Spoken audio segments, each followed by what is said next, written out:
What's the best way to generate new ideas?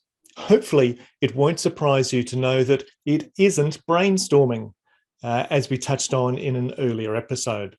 Having lots of people shouting out ideas over the top of each other may seem exciting, but it doesn't generate the greatest number of useful ideas. A study by Brian Mullen and his colleagues explored what they called productivity loss from brainstorming. This showed that people working together using the traditional rules of brainstorming actually came up with fewer ideas and, importantly, fewer useful ideas than the same number of people with the same expertise working alone. That's interesting, isn't it, Denise?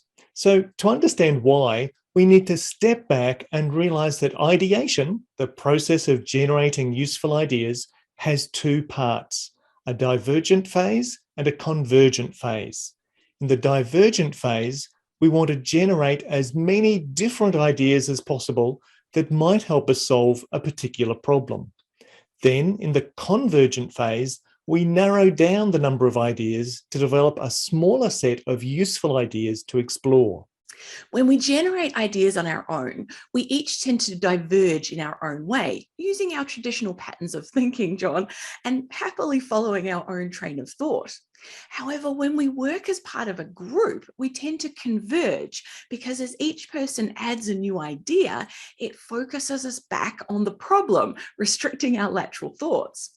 Consequently, groups tend to develop a smaller number of potential solutions and miss out on exploring the wider array of options.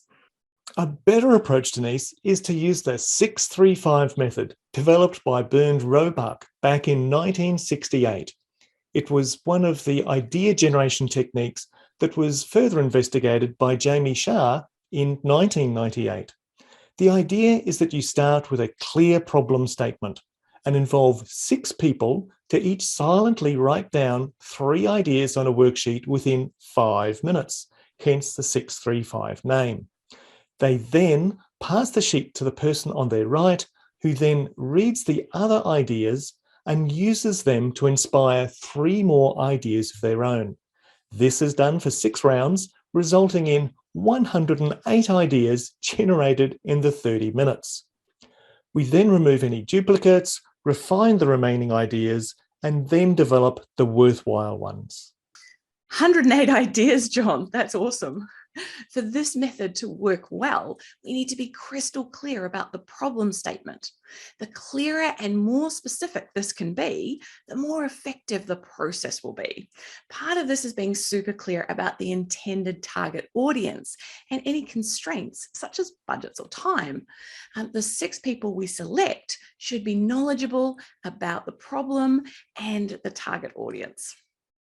The worksheet we use has the problem statement at the top and then a simple table with 3 columns across the top for the 3 ideas and then 6 rows underneath, allowing each of the participants to write their ideas.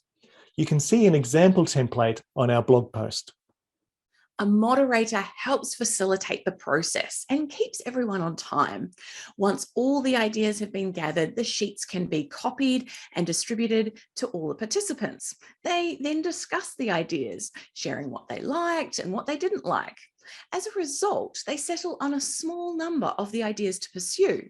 If necessary, further decision-making techniques could be employed, such as placing potential ideas on an impact effort grid to determine which ones will bring the greatest impact with the least effort. What we like about this method is that it allows people to work alone first, thinking independently about the problem. That helps maximize divergent thinking. It allows people to build on each other's ideas in a constructive way. The final ideas are unlikely to look anything like the original ones, and best of all, everyone feels part of the process and then has ownership of the final result.